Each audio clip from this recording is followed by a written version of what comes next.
Hi, it's Xavier, and welcome to my bonsai retreat. And it's a bit different today. Finally, have you ever queued up to go to somewhere special, or you've had to book in advance? I mean, my kids, they wanted to go when they went to Rome. They didn't realise they'd have to book 3 months in advance to go see the Colosseum. Well, you are not going to believe the sort of trouble I've had trying to visit Alex Braunton. We all know him. He was one of the first people to comment on my videos way back, nearly 18 months ago. And if you look on most bonsai videos, our resident UK bonsai stalker is normally in there. But he's ever so supportive. But the best thing about him is you would never realise just how good he is at his own bonsai. And you're going to get to see that in a minute, because after nearly, well, actually, I've been trying to do a garden tour with Alex for about 2 months. And he keeps on telling me his trees are no good. And he's still been cancelling, but I've had a message. And I've got tickets. I've got tickets to go and see Alex in his bonsai nursery garden. And it is like that. He's got a lot of trees. You really want to join me and watch this, because it's going to be worth the effort. Bit of a drive and trek to get to him. And as I say, a bit of a palaver getting a booking and getting in there. But, hey, I know, before we go, I'm about to do the Japanese quince, and this is the first time I've actually looked at them, and I didn't realise. Do you know what this is? That is a Japanese quince.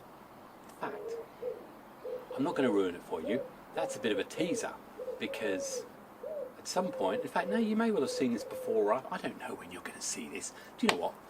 I'm tired. I've looked at the time. If I miss my visit slot, then it's likely that I won't get to see Alex for at least 3 more months, unless he needs me to water his trees. So, come on, let's get in the car and let's go and see the palatial residence of Alex Braunton.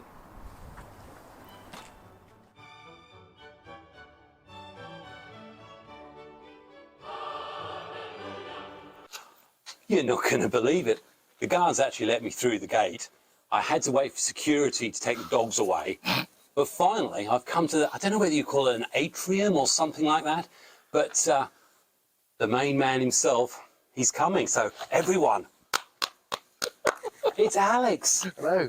Hello, nice to meet you. Hi, Please how you doing? sit down. Thank you for the offer of the tea and the coffee. You're very welcome. You feel free to look at the camera, because this is an ugly mug. Now, I know, when we do visits to people's gardens, it's not popular. No one wants to watch. And do you know what? When I walked into my garden, I felt exactly the same way. And I know, Alex, when you first saw my garden, tell me your first thoughts. Oh, it was wonderful. No, it was. No, your first thoughts, the ones that you really believed. That's enough. There was a lot going on. There was lots of trees. See how charitable he is. There's a lot going on. That's a very nice way of saying, oh my goodness me. No, I've been lucky enough, obviously, to visit Alex, and you know already from my spiel that I've just said that. When I first came through those gates to water his trees, I was absolutely dumbstruck. Because Alex, I joke about him being a bit of the internet stalker, and everyone who's got a YouTube channel, do you find him? Yeah. Do you sort of say stalking? Yeah, I think so. No. Not aggressive stalking. Not aggressive. I'd say fun stalking. Passive. Yeah, He's passive, a passive-aggressive stalker. But he supports everyone. His name, plus a few others, are one of the big subscriber names. And often, and I'll say this as a creator, because I certainly don't create bonsai, I'm amazed just how great people's trees are and their techniques and styles. And Alex blew me away for that, and I said a number of times, he's yards better than me. And it's not about humility or anything like that. Some of the techniques that you show put me to shame, and I'm going to learn from them, and it's brilliant. And that's what I love about this whole bonsai community. And the reason why this is such an important video is because I keep stressing there are so many subscribers who I know full well are better and have got better trees and collections than me. I'm a mouthpiece. My wife said I was a mouthpiece once. Oh, actually, we better not go there anyway. So we're going to shoot into some questions. Okay. Poor old Alex, he just doesn't know what he's getting into, does he? Do you know how many takes this has taken? 11 so far, I believe. You lying toad. 1. Now watch me blurb everything. No, I don't need a coffee, honestly. Okay. Right. Now, the first thing, I'm surrounded by trees, and you're going to start seeing a montage of trees, and I'm going to cut to me and Alex. Yeah. Less of Alex, because I'm bigger than the star, really. And I've got sore toes still as well. I was taken aback really by your black pine. Oh, thank you. What's the first thing I said to you about your black pines? They needed cutting. They needed cutting. They were too long and too leggy. Yeah. Okay. So why haven't you? I want them to grow Hang on. out. Was that passive aggressive? Do you think? Do you think I should go like this, Alex? Why haven't you? I'm getting bullied in my own garden.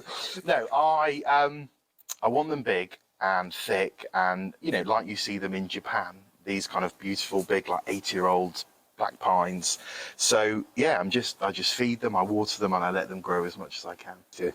So yeah, so this one I would really like to be a literati style pine. So all the growth is at the top at the moment.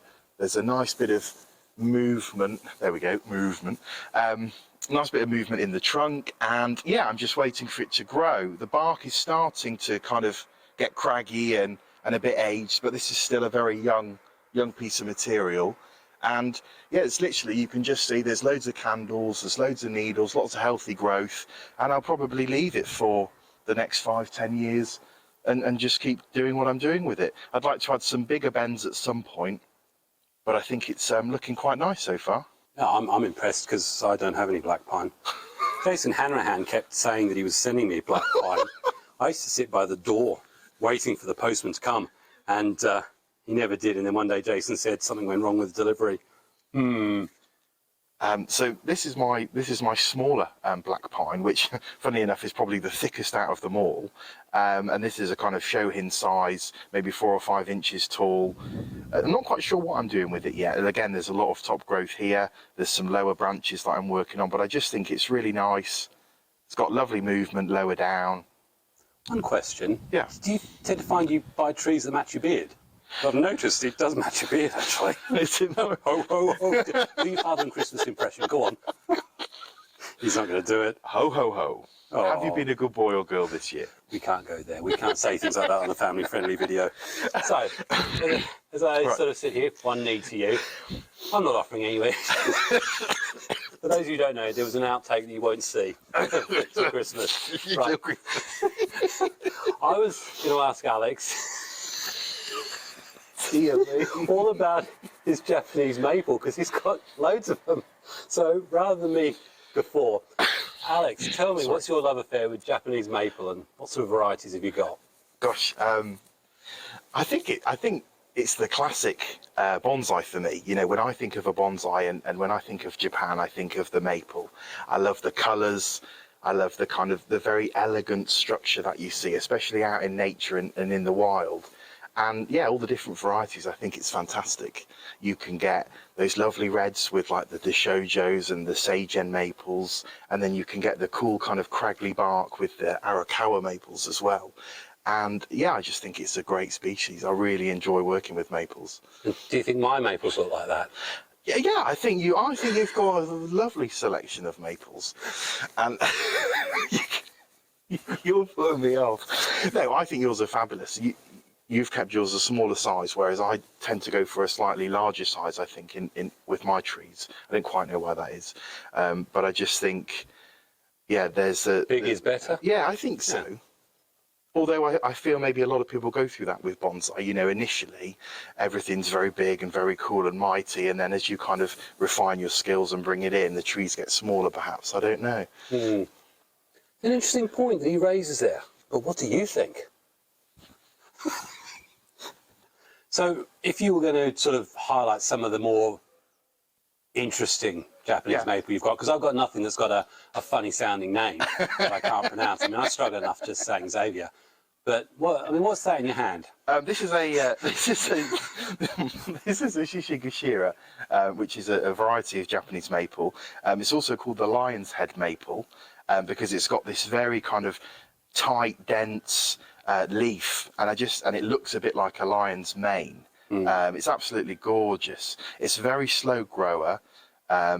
This one's actually on its own roots, so many of these different varieties used are grafted onto standard Acer palmatums, whereas this one has been air layered. This is a kind of one to probably keep at the back of the benches, feed it and water it, and come back to it in maybe 5 or 10 years time. So those mouldy tea bags you've got on there, I mean, They look a bit like my cups after a full day worth of working.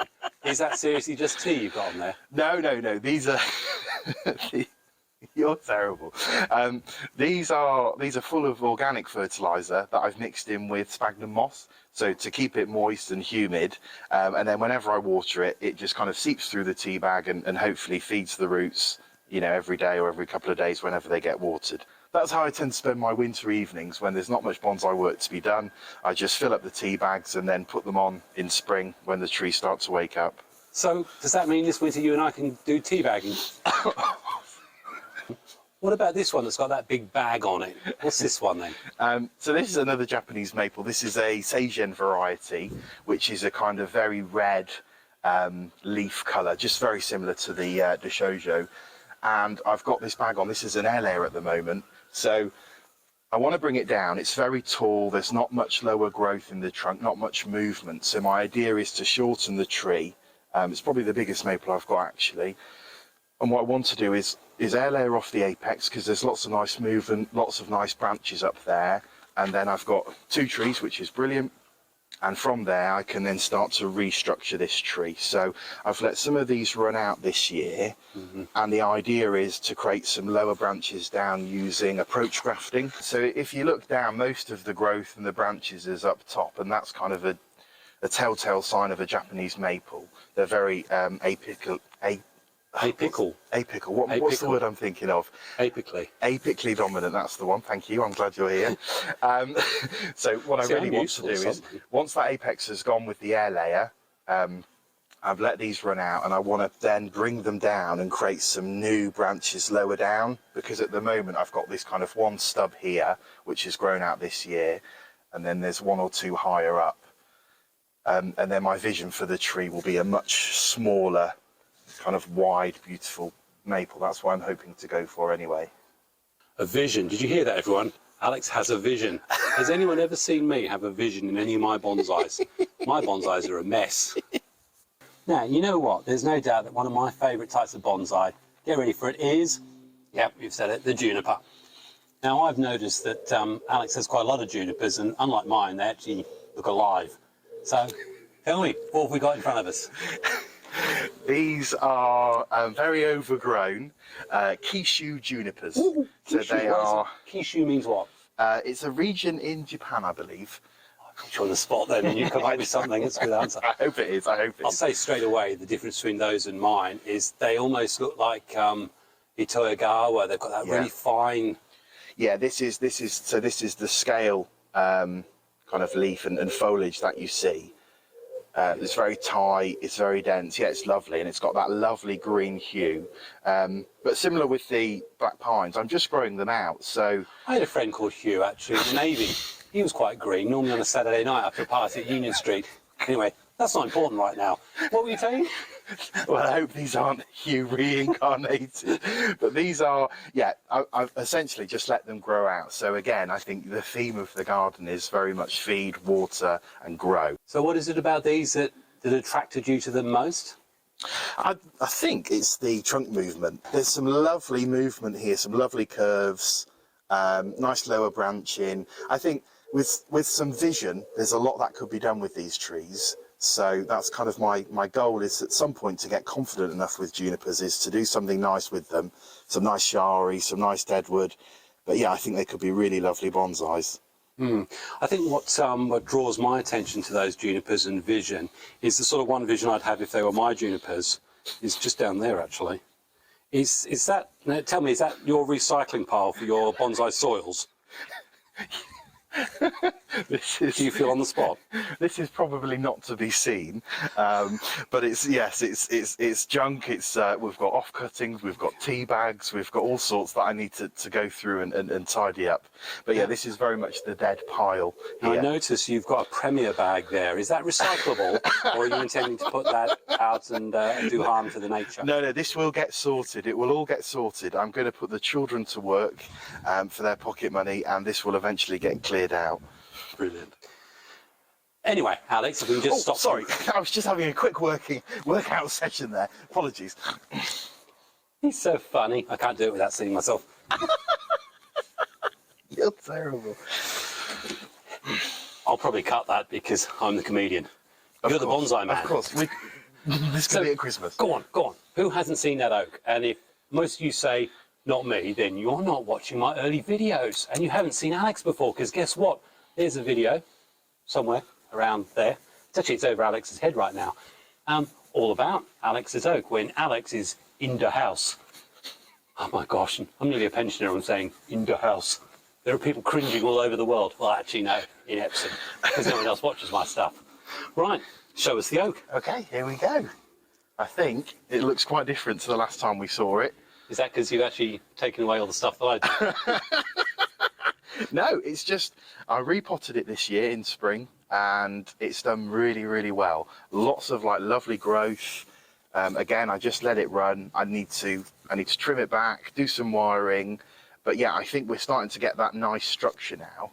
I can see actually this wire's biting in already, which is I was going to say amazing. The wire here is actually... Yeah, it's not been on long at all, that. Oaks, I find, at this time of year, your oaks will be like 4 or 5 weeks. It's like your maples just in that May time or spring when everything's throwing itself out. I lost my breath. I was so emotionally caught up in this.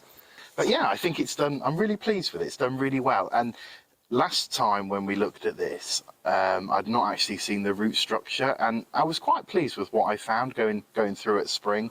What was it that pleased? What's that word that everyone loves to hear? The Nabari. Oh, the Nabari. Doesn't that just give you like, ooh, shivers? It gives me shivers when I hear Nabari. And you can say it in so many different ways. You know, if I, bless her, if my wife was still alive, there'd be nothing better than cuddling up with a coffee or a cocoa and just go, you fancy a Nabari? Oh.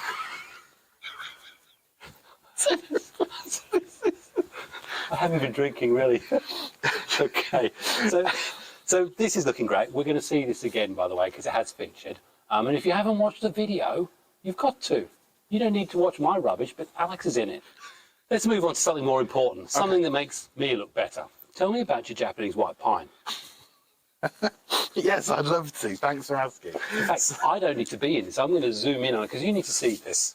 So this Japanese white pine, I mean, I've got a Japanese white pine. There's an image coming up right now. Actually, it's coming up in front of yours. I don't know why, but tell me about your Japanese white pine then. Well, thanks so much for asking. It's pretty much half dead, I'm afraid. It's not had a good year, and I don't know why. Yeah, if I spin it round this way, you can see I've lost a lot of branches. Probably 50% or more of the branches have died, although there is some back budding appearing, which is amazing. Yeah, it's just not had a good year at all. I think through the winter it got too wet, I didn't protect it enough, and then in the spring I kind of remembered it needed to be watered. I just let it dry out, and I've had a real bad time with it. So I'm hoping it's going to pull through. I can see some new buds at the end of some of these branches. I think my plan will be is to just clear off all the dead needles, remove the dead branches, and then kind of rethink the structure of it in winter. Sounds like a plan to me, but don't give up on it, baby. Do you remember that song? Don't give up on us, babe. Who was it who sang it? Was that Hall & Oates? No, he was in Dukes of Hazzard. Was it David Soul? There you go. For those of you who are as old as me, David Soul. No, we've just remembered, haven't we? You just reminded me who it was. It's Starsky and Hutch, the original. Paul Michael Glazier was Hutch, and David Soul, who didn't give up on me, baby, was Starsky. There you go. Wasn't that important?